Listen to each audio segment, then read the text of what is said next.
I'm gonna be playing some Chilla's Art Shinkansen. That's not racist, by the way. I wasn't trying to be racist, but I'm gonna play that, and then I'm going to play some puppet combo games.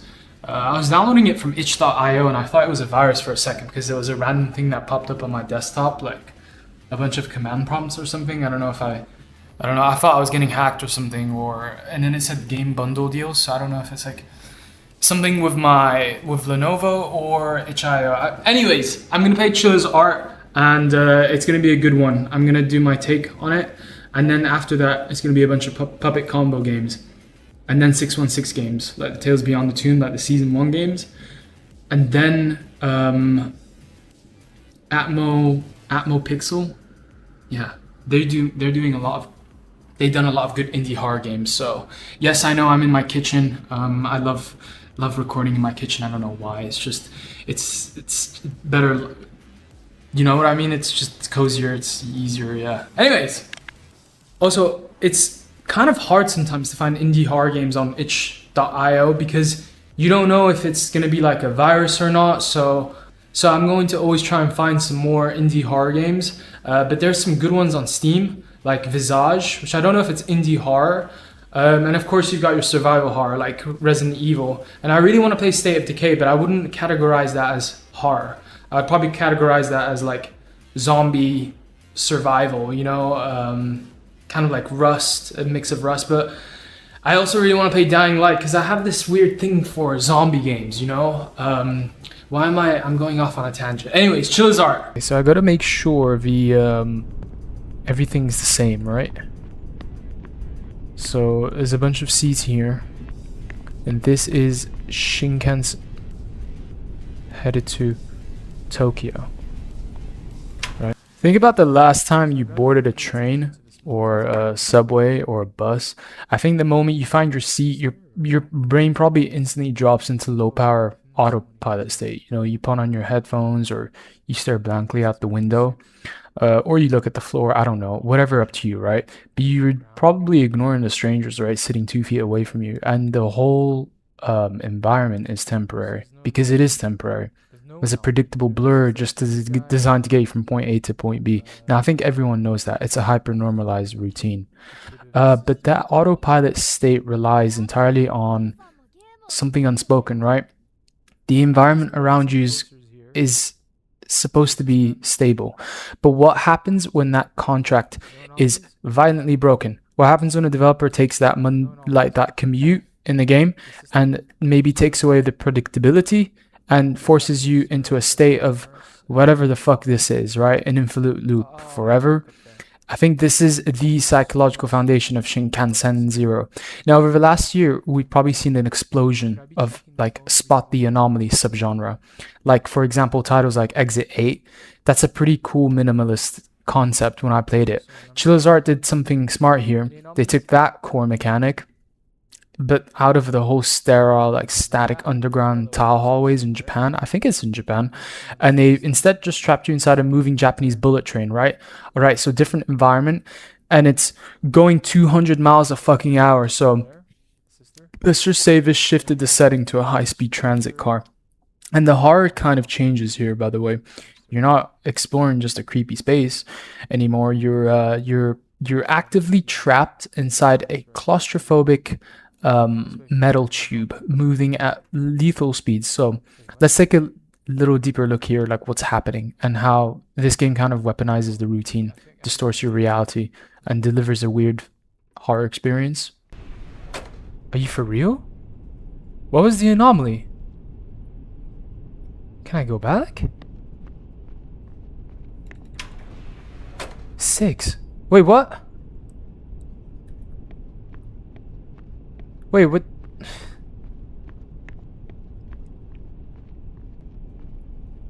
Yeah, so everything seems fine. Wait, oh, wait, there's an anomaly. Oh, yeah, I have I've got goosebumps right now.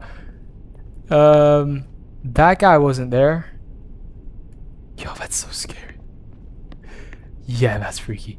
Yeah, okay, so, turn back if there's an anomaly. Yeah, I'm gonna turn back, yeah, for sure, because there's literally an anomaly right there. Yeah, I'm off, bro. I'm off. I'm off. They both start there, right? Businessman looks the same. Wait a minute. Oh. Yeah, so there's a... Oh my god, I got goosebumps again. Okay, so there's an anomaly here. That's giving me goosebumps there. You can see him following me there. Okay.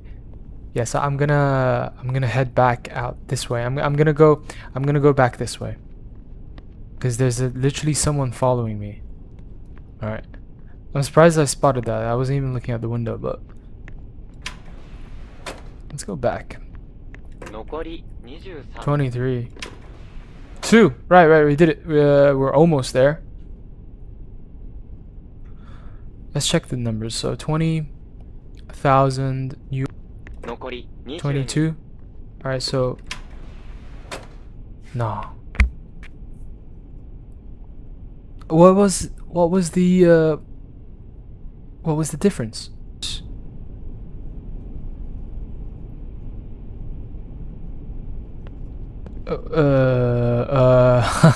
Okay, there's an anomaly. That's not a suitcase. That's a bit freaky. It looks like someone's like in a fetal position or something. All right, I'm heading back. There's no way that was there before.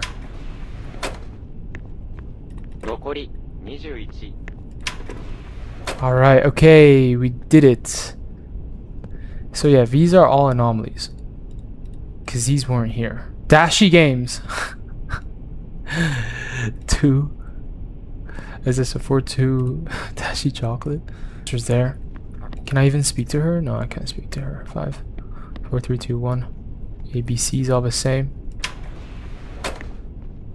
So by now I should have. By now it should be fine, right? Fuck me. Oh my god. What did I do wrong? What did I do wrong? Right? So there's an anatomy of a loop. Because the rules of the game on paper is simple. It's almost like a playground game. It's almost like a Squid game, but you start the game in car 7, and your ultimate goal is to move sequentially forward through the train until you reach car 0. Every time you open the sliding doors and step into a new car, you have a singular task. Observe everything. If the car is normal, you walk straight through the next sliding door to advance. But if you spot even a single anomaly, no matter how small, silent, or hidden it might be, I think you have to immediately turn around and then walk back through the doors you just came from. So if you make the right choice, the car numbers count down. Like you're hitting car 6, 5, 4. But if you blink, miss a detail, or you walk forward when something is wrong, yeah, well, the game will punish you there. Fuckface, the screen glitches, or the audio distorts, or something happens, right? And you find yourself staring back, right? I think what makes this design, or you find yourself starting from scratch, but what makes the design, it's not the threat. There is no monster chasing you down, by the way. There's just mental and psychological fatigue. I mean, when you first start in car 7, your focus is probably pristine. You're probably hyper analyzing everything. I'm doing that. I'm scanning like everything right around me. But by the time you reach car 3 or 2, like maybe even 20 minutes of staring at the same fucking blue seats or lights, your brain probably is starting to wander, right? Because the autopilot tries to kick back in. I think this is exactly what the developer maybe is trying to do. Yes. I have to go through the green cars to get to the conductor's room. Wait, in the green cars, if I find an anomaly, go forward instead of walking back. Great. If I'm in the green car? So, okay, so everything is normal in this part. Seems like everything's chill here. What is she doing? She's just nothing doing? She's just typing away? Alright.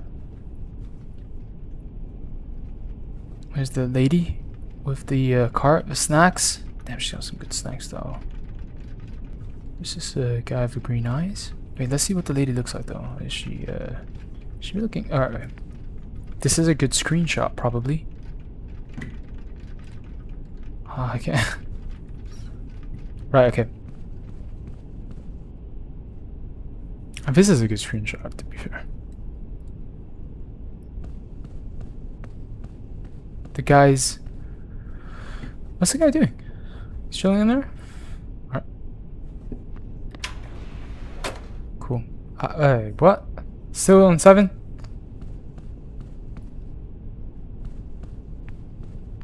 Oh, if there's no... Wait, what am I doing?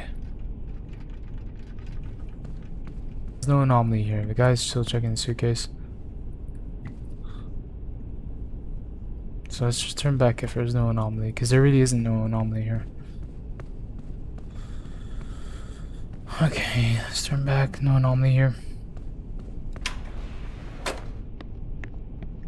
The phone's still there. I don't know why we... I made the same mistake?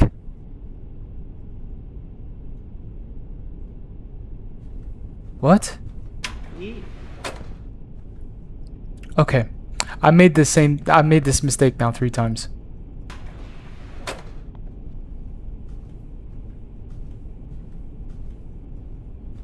Is there an anomaly here? Oh, my neck hurts. Is there an anomaly here?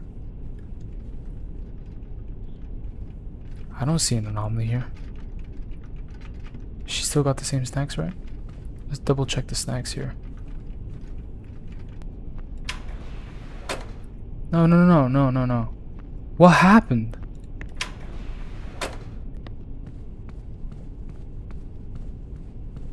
What just happened? Now, let's say you find yourself standing in the middle of a train car, frozen, or you're staring at a simple advertisement post on the wall. You probably end up spending like a few minutes debating with yourself whether that poster was already slightly tilted to the left, or if your mind is just playing tricks on you. The game is forcing you to gaslight yourself, let's say. Now, I like the aesthetic. Let's go into the aesthetics here.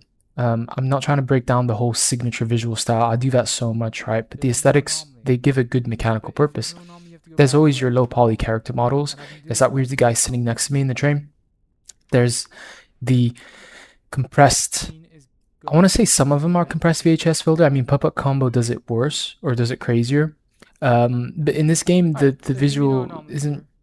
I don't know if it's going to be weaponizing it, but because the entire screen is constantly vibrating with subtle like noises or muddy textures or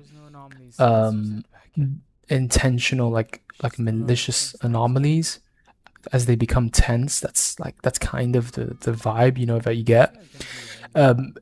This is a traditional... A traditional high-budget AAA horror game relies on hyper-realistic graphics, right, to shock you with massive, like, high-fidelity monsters. But as always, all these Chilla's art games that I play, it's going to be more psychological, right? It's sometimes going to be more minimalistic, but it can be infinitely more terrifying. Because, like, you're flattening the visuals and you're wrapping everything in a weird haze. So you're going to force yourself to examine things anyways, or think a little bit more, whereas otherwise you'd be normally running away from something. So they make you invite the horror into your eyes to verify it's actually there. Nice. We're screwed. Yeah, we're screwed.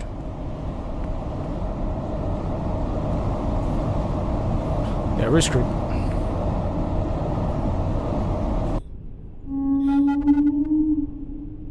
Nice. Okay. No anomaly, right? Yeah, I mean, there's no anomaly.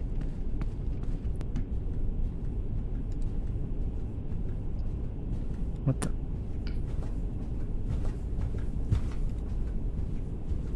That's weird. Yep. Alright. Alright. So let's start again. And then there's the uncanny valley of a night train. If you're pushing deeper into the train and get closer to car 0, the anomalies stop being simple environmental puzzles and they start shifting into like overt psychological dread. A huge part of that comes down to how the game handles its non-playable characters, but there's a weird sense of the uncanny valley here with the passengers on the train. They're sitting completely rigid, right? And there's of course a story here to tell. In a normal public space, humans are chaotic, right? They move, they check their phones, they shift their weight. Here, there's a stillness, and it feels unnatural. Now, at first, the shifts are subtle. You walk past the businessman in a suit, or you realize his eyes are tracking your movement across the aisle with perfect robotic precision while his head stays completely locked forward. Okay, the next car, passenger is sitting in their seat, but they are wearing an oversized, hyper-realistic, like rubber mascot mask. Cool. But just staring at the empty wall across from them, right?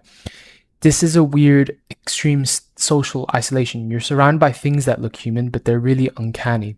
They refuse to actually acknowledge your presence or the fact that reality is actively fracturing around them.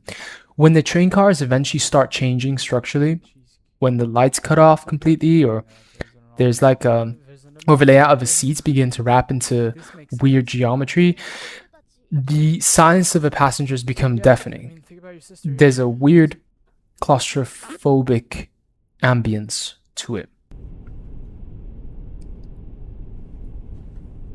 There's no anomaly here. He's not maintaining any eye contact with me. Her screen isn't there. His screen is not showing us. I'm so tired, man. Yeah, everything seems fine, right? Everything seems fine. No anomalies. Alright. Please tell me it's... Oh my god. Oh my god. Why?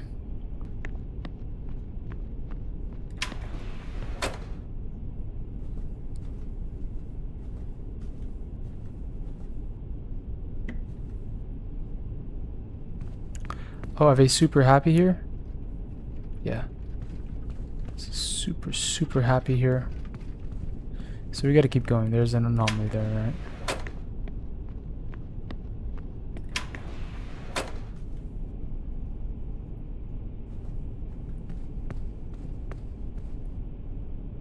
There's an anomaly. That's freaky. Yes, if there's an anomaly.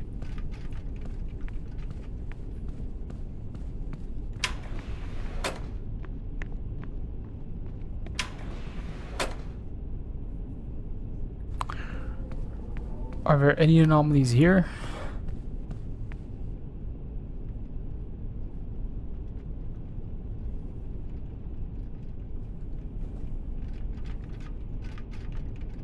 I see what she does.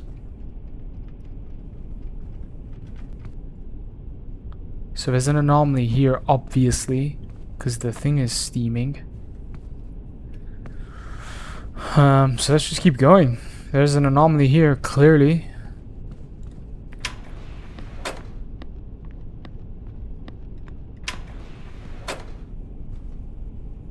She's not here, the attendant. So that's an anomaly. God, my neck hurts. There you go. I think we did it. I think we did it. Yeah.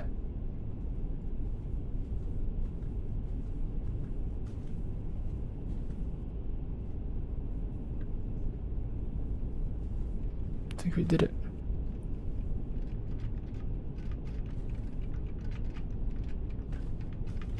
Food's fine. Did she stop in the middle? Yeah, tree barks. So there's an anomaly. Because you don't have anywhere to run. Gotta be, remember, you're in a bullet train. So there's no exit doors to pop open. We did it. I think there is one segment, but we did it. No one is coming to help you. I think we did it. Now, by the time you find the massive patterns and you survive the exhaustion, you successfully step into car 0. But conductor's room gives a weird impression. It stands. Oh my gosh! It stands out as a masterclass, maybe, in building mass attention with restriction. Fuck. But Chilla's art didn't need a sprawling map again or a complex combat system to break your composure. Yeah, they just took a universal everyday human experience and they distorted it by a mere like 5%. And then they let the human mind natural fear of the unknown do the rest of the heavy lifting. Every single time I do these recordings, my headphones like turn off like 7 minutes in. It's so annoying. But what I was trying to get at is this is a good piece of minimalistic horror, right? That, I don't know if redefined is a strong word, but again, it gives what a loop game can look like, kind of like Exit 8.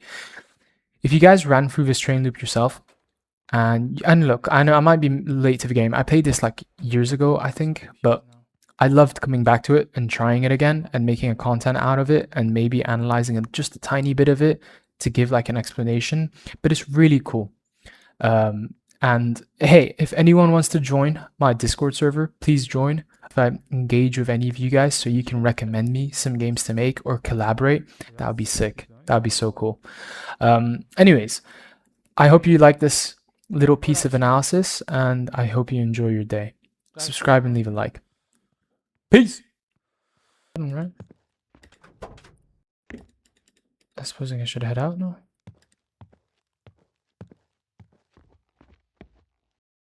Oh, I was supposed to go there, into the light. That's ending 1? Huh? What? My back. That was... Oh my god, my back.